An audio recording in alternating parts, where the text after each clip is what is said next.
Today I'm going to be reading The Legend of the Sleeping Bear by Kathy Jo Wargin, illustrated by Gisberg van Frankenhuizen.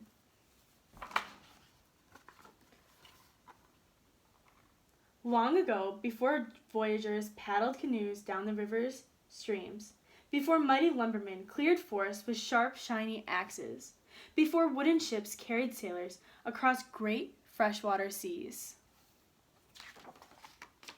There was a beautiful forest near the edge of the mighty lake. Today we know that forest to be part of Wisconsin and the mighty lake to be called Lake Michigan. But this was a time before many places had names or people. It was a time before farmers and Native Americans planted cherries and apple trees in long, neat rows. It was a time before pioneers planted colorful gardens of pumpkins, potatoes, and corn.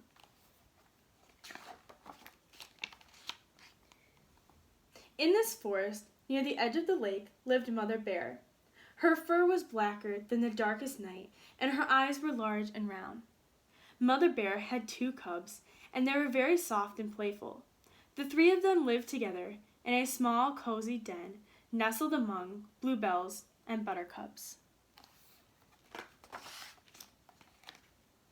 Every morning, as the wood thrushed softly, saying, "Peep, peep, peep, peep, peep, peep," and the chickadees called, "Chickadee, chickadee," from the trees, Mother Bear and her cubs would lumber through the forest to the banks of the birch-lined stream.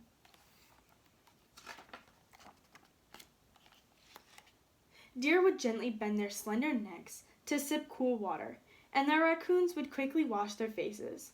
Mother Bear and her cubs would step carefully into the stream, and as the fresh, clear water tickled by, Mother Bear would teach her cubs how to snatch plump, which were colorful trout, for breakfast. Afterward, they would sit lazily on the banks, nibbling blueberries and hazelnuts.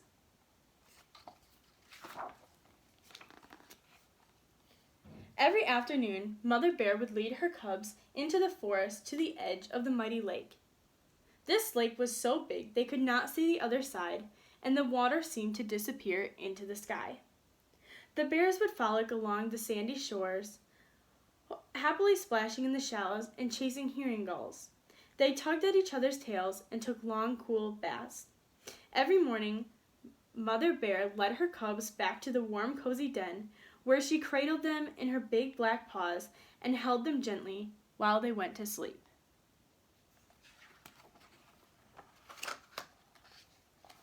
One morning, as they were lumbering along to the birch-lined stream, there was a loud crash of thunder and a sharp hissing sound.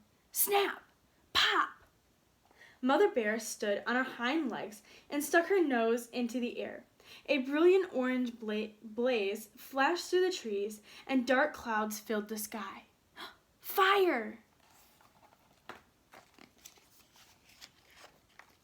Mother Bear rushed her cubs to the banks of the stream and ordered them to follow the shore of the mighty lake.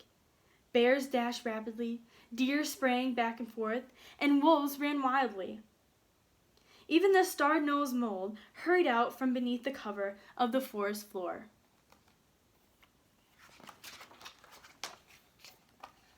As they reached the shore, Mother Bear gathered her cubs and shouted, "Children, we must go. We must swim across the mighty lake. My children, I love you so." They leaped into the water and began to swim. The lake was very deep, the water was very cold, the waves were tall, and the wind was strong. They paddled hard, and they paddled fast.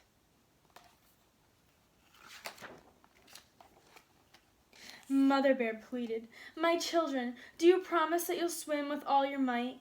If we are to reach the other side, we must swim through the night." The faithful cubs promised their mother that they would swim all through the night with all of their might.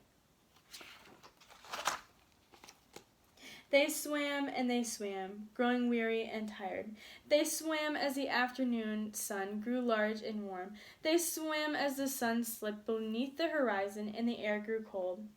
And as they swam, Mother Bear kept turning her large black face to make sure the cubs were not far behind. She watched as their paws struggled against the water, and as their soft round faces became smaller and smaller between the waves of the mighty lake. Mother Bear grew worried. Soon nighttime fell upon them. The sky was dark, and the stars began to shine. Suddenly, the air seemed quiet, and the water became very still. In the distance, Mother Bear heard the thrill of screech owls and the howling of timber wolves. Mother Bear, looking back as she swam throughout the night, through her tired eyes she noticed the morning sun was beginning to rise, and it cast its bright rays upon the deep blue water. She looked back once more, but could not see her cubs. Mother Bear collapsed on the banks of the shore. Her wet, heavy paws sank into the deep sand. There were rolling hills and huge mounds of sand all around her, and the land seemed very strange. Mother Bear paced up and down the water's edge, but her cubs were nowhere near to be found. Her wet fur gleamed in the fresh morning sunlight, and tears shone in her eyes. Mother Bear cried, "My children, are you coming? You are strong, and you are clever. My children, can you hear me? I will wait for you forever." Mother Bear climbed to the top of the highest hill. She looked out over the dark, deep water, but there was no sign of her cubs. Mother Bear called throughout the day, "My children, can you hear me? I know you must be near. My children, I am waiting high up here." Mother Bear waited until the sun set and another night fell upon her. She waited while the sun came up again in the morning. She waited while pink roses bloomed all around her, and while baby white-throated sparrows learned how to fly. She waited while the grasses and distant dune became yellow and dull. She waited while the leaves fell from the beech trees. Mother Bear waited while the air grew cold, and snowflakes floated down the thick, dark winter clouds. She waited and waited. Mother Bear waited, but her cubs never reached the shore. And high upon the hill, Mother Bear fell fast asleep in her sorrow. Years passed, and the winds of Lake Michigan blew blankets of sand upon her, keeping her warm and safe in her slumber. Over time, the great spirit of the land felt her sadness, recognizing her dedication and the love for her children.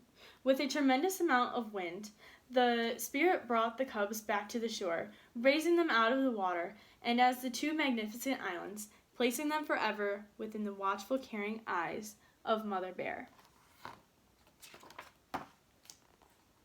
The cubs are now suspended in time as the North and South Mojito Islands.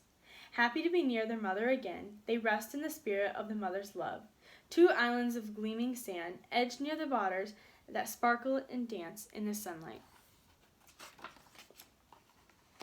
Now, Mother Bear can finally rest with great happiness, knowing her cubs are near.